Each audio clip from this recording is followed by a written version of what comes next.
So Dr. Haripriya is going to be talking to us about understanding and resolving presbyopia, the Aravind experience.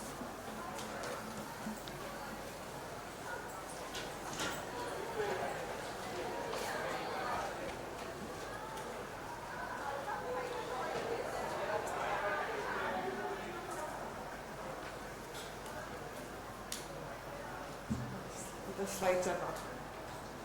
So quick question for the audience. How many of you have a web source based biometry calculator with you available, or you usually use it? Thank you so much for the opportunity, Dr. Reena. So I'll be sharing about what we do at Aravind to tolerate presbyopia. As we are aware, there is no ideal multifocal IOL as of today. Either one has to be able to be willing to compromise a little in terms of the quality of vision if they want to see at all distance. I don't think we have the best lens which will allow us to see for distance, intermediate and near and have no visual symptoms. So that is something which we have to understand. But having said that, if one knows what the different IOL options are and what the patient needs, we can probably try and see what would be the closest match for each of our patients. So at Aravind, we use various lenses, and this is the format we use. Makes it clear for our team to understand what are the lenses we are suggesting. So as we all know, broadly we have monofocal, we have a monofocal toric. There are four broad groups: the monofocal with the monofocal toric, the advanced monofocal, under which we have the enhanced Clarion Impress, or Impress is from Hoya, and the advanced monofocal toric. The EDOF lenses, Vivid is the EDOF from Aurolab and Vivity is the one from Alcon. And the EDOF toric for those patients. And multifocals, we use Audible Define Synergy Binoculars and the similar toric platform as well. So this kind of, because there are so many new IOLs in the market, sometimes even the physicians or even the counselors don't know which bracket to put it in. This makes it clear when talking to patients. So what the doctors do when they advise surgery, they just say it's a monofocal toric. And then based on what the patient can pay, they can choose which of these lenses they would want.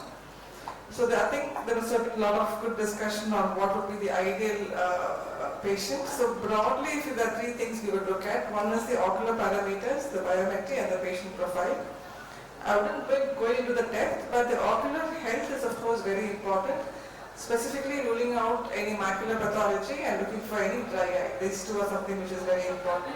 In addition to all we would do to rule out any other coexisting pathology. So in terms of cataracts, again we group them based on how complex they are. A straightforward cataract is a group 1. Obviously these are ideal patients for a multifocal IOL. The group 2 is little cat on the wall. So you may consider multifocal in some, like a mature cataract, other eye fundus is normal, no other pathology, I would still consider a multifocal. But a multifocal, not sure, 10-year diabetic, not sure the back of the eye, then I would go in for the EDOF. So group 2, you're not sure what you would choose.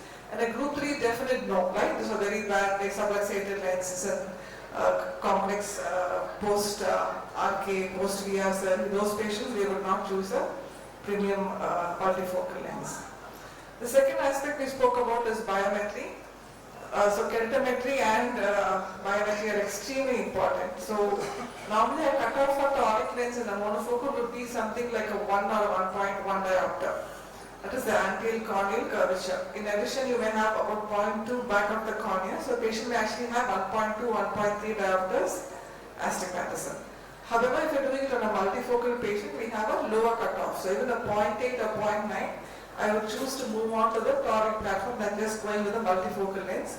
Again, because looking at precision here, in multifocal the contrast would reduce, and if you're going to have residual astigmatism to add on to it, patients are going to be further unhappy. So eye trace is something we do look for aberrations. So anything beyond 0.3, then we tell the patients that there is a chance of dysphotopsia. Again, if patients are not driving, those patients, it's not much of a problem, but someone who's having, an active lifestyle, going out at night, driving at night, then there it's more critical. The third aspect, like I said, is a patient profile. So knowing what the patient does for a living, what is the patient's age, what are the patient's needs. So as we're seeing the patient, if the patient has a cataract, the diffraction is hands over this form. just for us to understand what the patient's main needs are for near, intermediate and for distance, and also the patient would want to be spectacle independent. So once we have this information, once we have, like if a patient has more near needs and they don't mind, have a little compromise on the quality of vision, then we'll probably go in for the multifocal lens. Someone has more intermediate vision needs, then we'll probably go in for a EDOF IOL. So that kind of helps the doctor when advising surgery as to what would be a lens. But this is not like a 100% foolproof system, but gives us some direction. Of course, you can do these things by even talking to the patient, but you may not have time to get all of this, what are actual needs, but this makes it more objective. Patient flow is important because these patients we tend to spend more time, so we ensure that you kind of make it convenient, otherwise sending the patient for an OCT, for an eye trace, trial evaluation, all of this takes extra time. So we can't make it too cumbersome, so we try and see if we can make the whole process a little more smooth. And if the patient has the other eye cataract, I think these patients do well if they have a second eye within the next 15 days. This is something which recently one of our residents just innovated. It is a simulator, virtual reality simulator, which gives the patient an idea about the different kinds of lenses.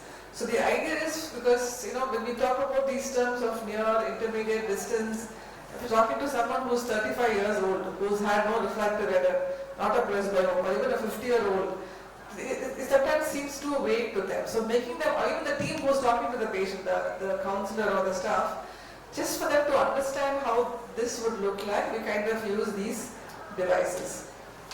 So this is a simulator which they wear, and they have different routines, street scenes, and at the same time we show how does it look for near, intermediate and distances.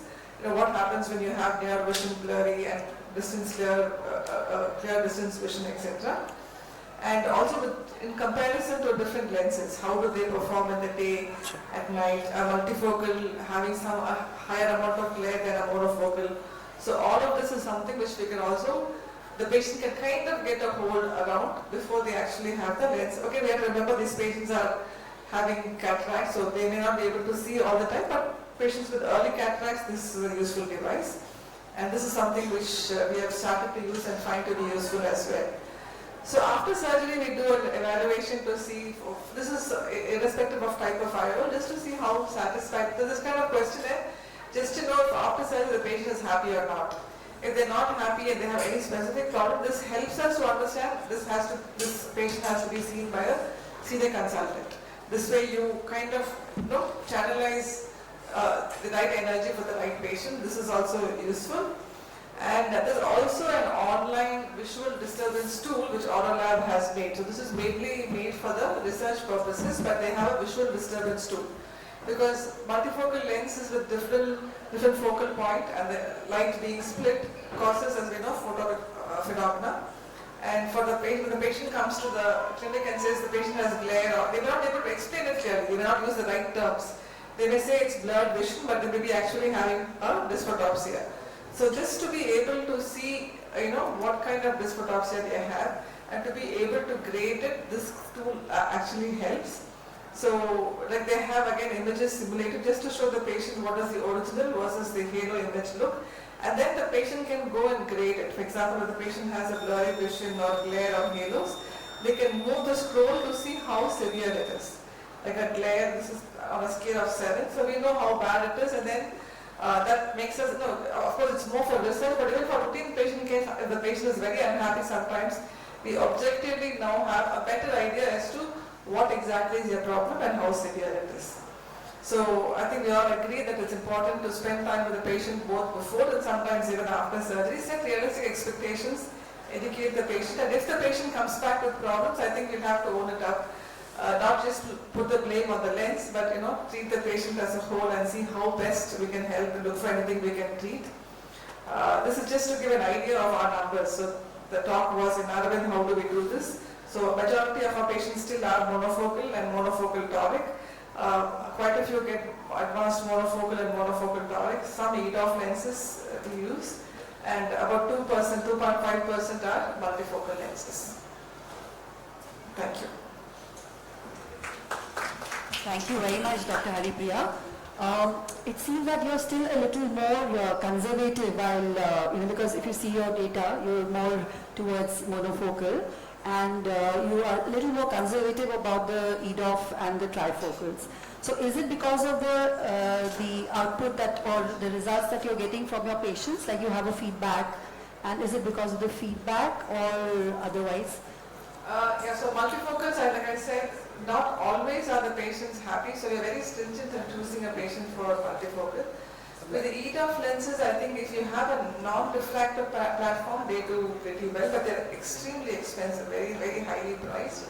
The refractive EDOF lenses still has the thing, so some of them, even if they're a driver, I would still not use those, EDOF lenses with the rings because they do have some dysphotopsia. So, like I said, they're still, but I think we try to correct the distance vision, we try some mono vision, but we're still not too much into multifocal as of now. And again, the cost is not a factor because today we do have various Indian multifocals also. Yeah. So it's just the way the practice is built. So how much of a reality is this, patients being uncomfortable with the glare and the halos, with the trifocals? I don't think it is, it's not that every patient is. Like I said, our numbers are small and we don't see much of it because they're very stringent about how we choose them. But we do see a rare patient, even like recently, who just get my lens out, of course, referred from elsewhere. But this is rare. Yeah, it's real. Yeah. And it's a possibility. So it depends on how you choose your patient. If you choose the right patients, then Correct. yes. Yeah. And if the patient doesn't mind compromising, example, if I hate wearing glasses, I don't mind whatever, then that's a good patient. But if the patient says, no, I don't mind wearing glasses, no big deal, then why bother with the multifocal? That's the way I'm taking it today. So I think we're getting more and more patients who are, very well versed because they come with the knowledge of all the different kinds of lenses. They are, that's what is happening in the cosmopolitans at least. They come well versed with, this is the kind of lens my neighbors had or whatever. But, so they are, to tell them that, okay, if that's what your choice is or that's what you're asking for, then they could be, these are the possibilities. But we see more and more, less and less patients who are coming and telling you to please take off my lens, or which used to be there much I agree with you. I think today the multifocal IOL options we have are way better than what we had with the Correct. I completely agree with you. Yeah, but we're not completely there. 100%, yes. Thank you very much. Thank you so much.